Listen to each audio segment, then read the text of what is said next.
Our ship has completed discharging a shipment of coal. As always, after emptying the cargo holds and leaving port, the next step is to start cleaning the holds in preparation for the next voyage. Since the previous cargo was coal, it would take a lot of time and effort to clean the cargo holds. Normally, that wouldn't be an issue. But as luck would have it, we received the next voyage's instruction, and we were to bring the ship to the next port, which is only a few hundred miles away. At our ship's speed, we will get there within a day. On top of that, the next cargo will be corn. So from holding coal, which made our cargo holds dirty, we will need to clean the holds up to grain standards.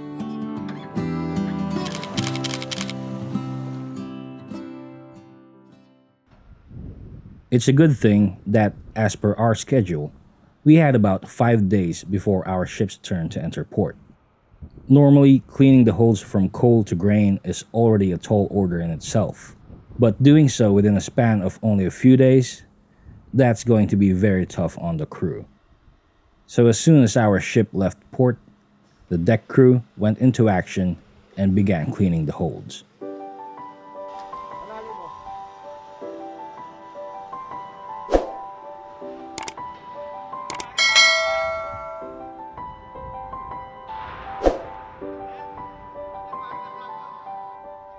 For dirty cargoes such as coal, cleaning agents are normally used. These are diluted in fresh water and sprayed on the dirty surfaces.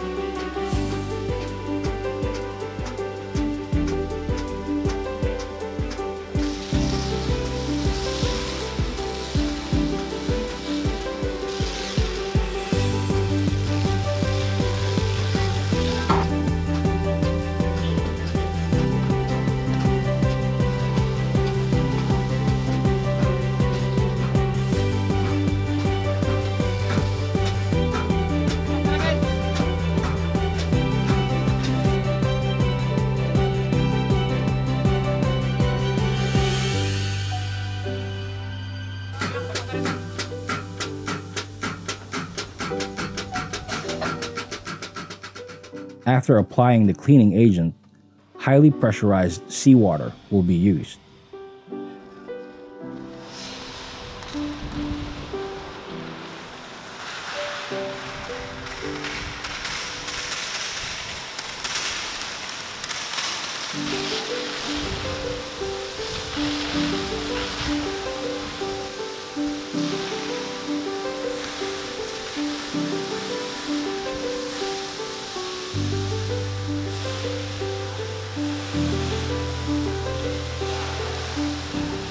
This process will continue until no cargo residue is left on the surfaces.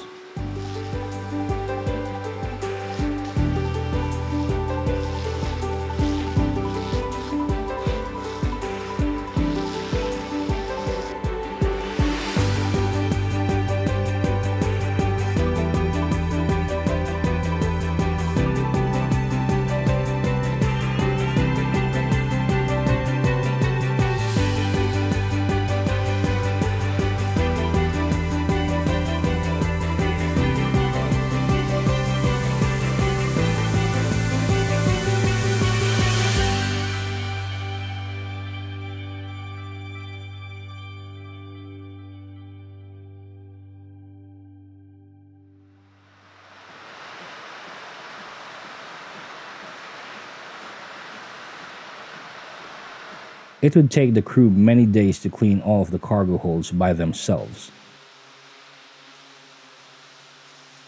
So once our ship reached the next port, we requested the assistance of a local cleaning gang.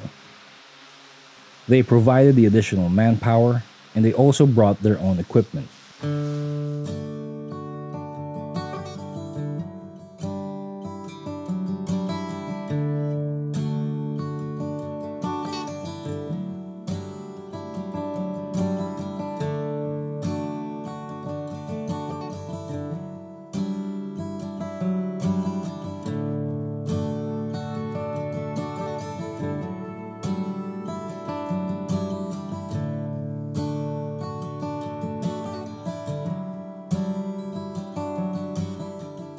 Together, the deck crew and the cleaning gang made every effort to clean the holds while our ship is at anchor.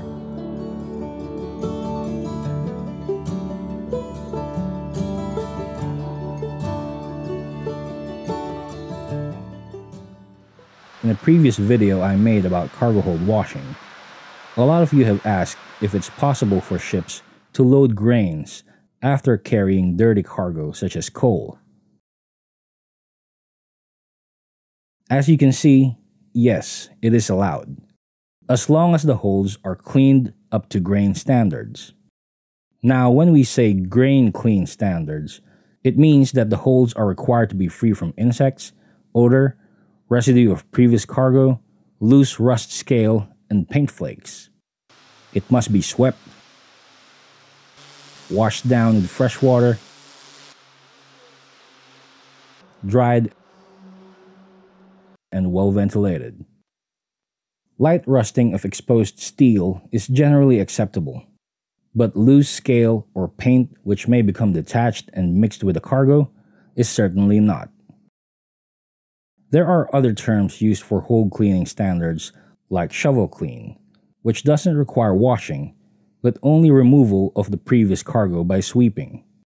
Then there's the normal clean, which requires sweeping to remove residues of the previous cargo, washing down, and drying. This is usually the procedure if the next cargo is similar to or compatible with the previous. The most stringent of all standards is the hospital clean, which requires all hold surfaces, including the tank top, ladders, and underside of the hatches, to have 100% intact paint coating. Another question that has been asked a lot is, where does the wash water and residues go? If the cargo is not classified as HME or harmful to the marine environment, the wash water and residues may be discharged to the sea, provided that the ship is underway, is outside special areas, and is more than 12 nautical miles from the nearest land. Now, if the cargo is classified as HME, the wash water and residues can only be disposed to reception facilities in port. This also applies to the cleaning agents used in the wash water. If the cleaning agent contains components that are harmful, the wash water can only be disposed of in reception facilities. Now, a substance is considered harmful if it contains components which are known to be carcinogenic, mutagenic, or reprotoxic. These regulations are under the MARPOL Convention Annex 5, which deals with the prevention of pollution by garbage from ships, as well as in circulars issued by the IMO Marine Environment Protection Committee. In any case, there will be very minimal cargo residues left before washing commences. As you can see, the holds are completely empty. That's because it's a requirement that all of the cargo must be discharged, up to the point where the stevedores will go inside the holds and sweep any of the residues. So during hold cleaning, the focus will be mainly on the bulkheads and any other hard-to-reach areas where residues might stick to.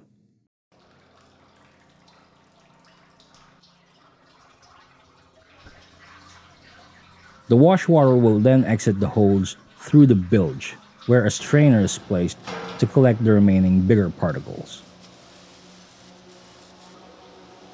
These solid particles will be disposed of when the ship reaches port. After making sure that there are no longer any cargo residues and loose rust or paint flakes, the holds are rinsed with fresh water to prevent salt formation. After that, the only thing left to do is to dry everything up, including the bilge.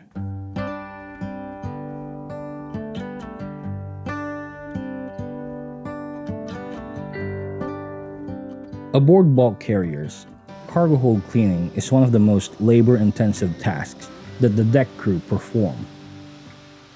Under normal circumstances, the charterer gives a bonus when the cargo holds pass inspection, and this bonus is supposed to be given to the crew who did the job. However, there are some companies who claim this bonus for themselves and only give a small amount, or sometimes even nothing, to the crew who worked very hard to clean the cargo holds. Maybe some of our seafarer viewers can enlighten us about this issue, about those companies in the comment section.